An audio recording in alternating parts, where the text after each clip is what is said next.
Hey guys, Thomas from Project 46 here. I'm in the studio with my brand new Razer Blade laptop. Today I'm going to show you how to make a lead, progressive lead.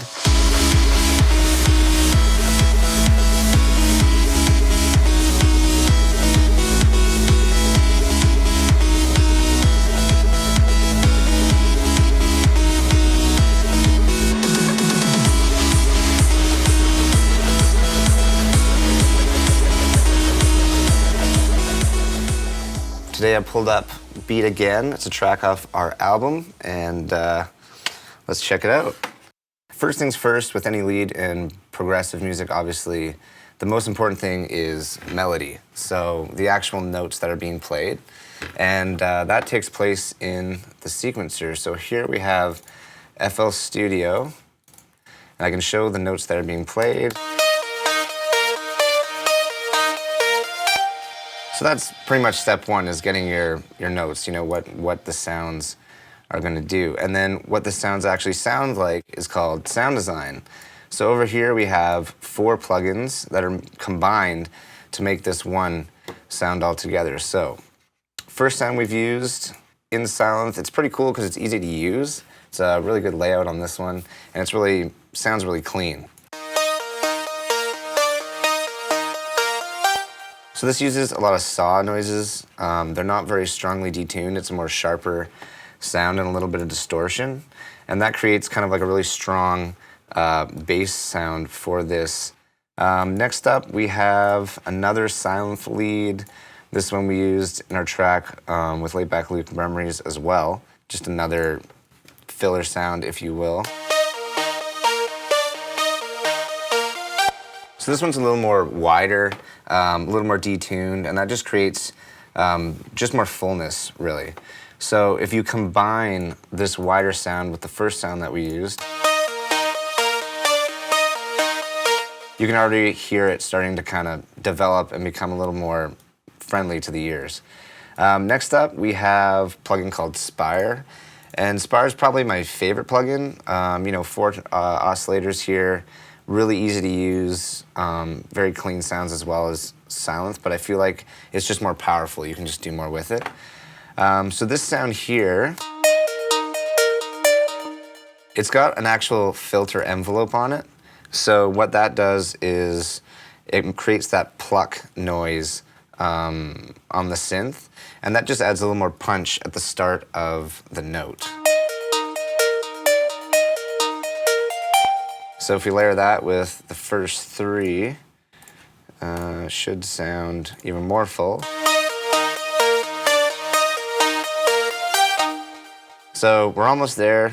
We got one more sound here for the final layer. The final layer is another sharp, just really full, driven.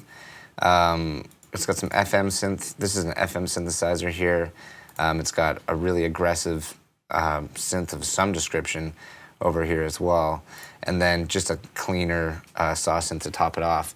And this one by itself here, and then all together we have all the synths. And so that gives us our full range of sounds. But actually, all of these 4 have been running the whole time into what's called a bus, which is basically a group of channels that runs into a single channel. So all these 4 are focused into 2 buses because I didn't have enough room for all the, I didn't have enough room for all the plugins in the list. So if you play it without any of the plugins enabled, it's gonna sound a lot worse than when it does.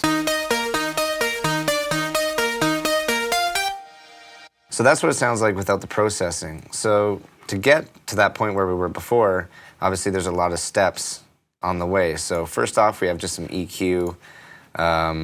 Obviously, this is just bringing up some of the mids, some of the upper mids, and then cutting off the lower tail frequencies that we just simply don't need.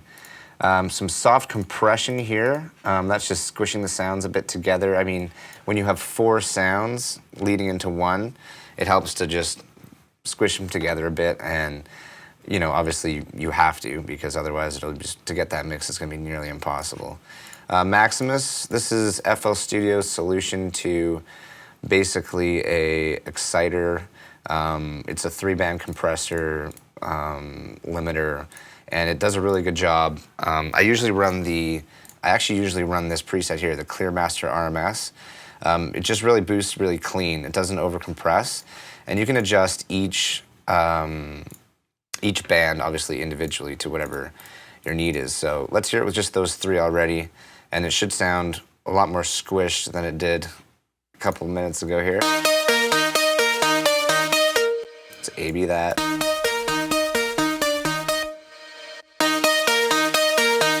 Next up, we have one more layer of EQ, boosting the low mids here a bit. Again, cutting off those frequencies that we just quite frankly don't need. And then you don't have to worry about it. It doesn't muddy up your mix. Next up, we have some light side chaining. For this, we used Gross Beat. Gross Beat's pretty good because it's basically an LFO tool, but it's FL's native plugin version. You can do time warping with it, but most importantly, volume.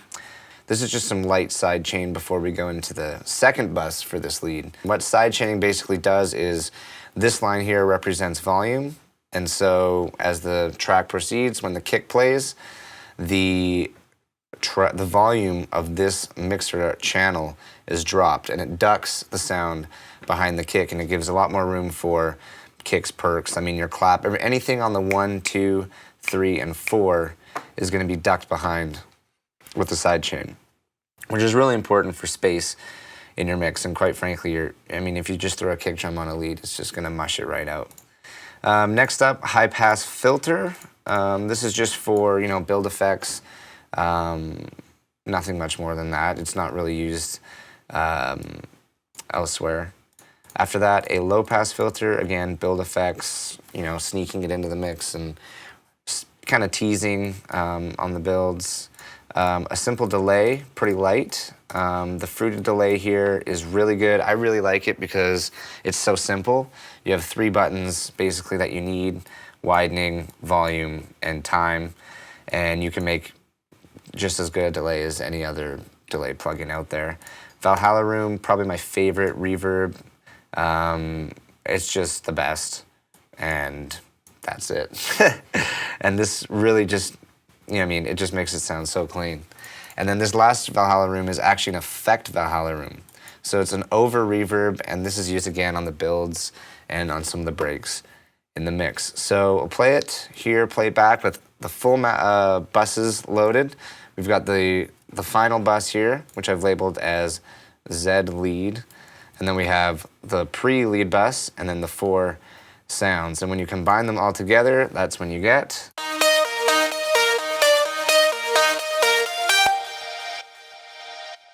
Okay, so I'll just play the full track here without the lead first, and then place the lead on after. And then you can hear the difference that a good lead makes in a progressive house record.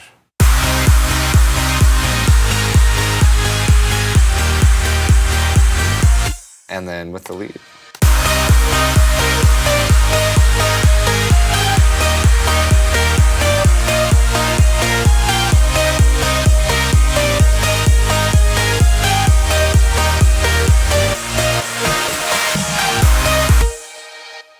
There it is.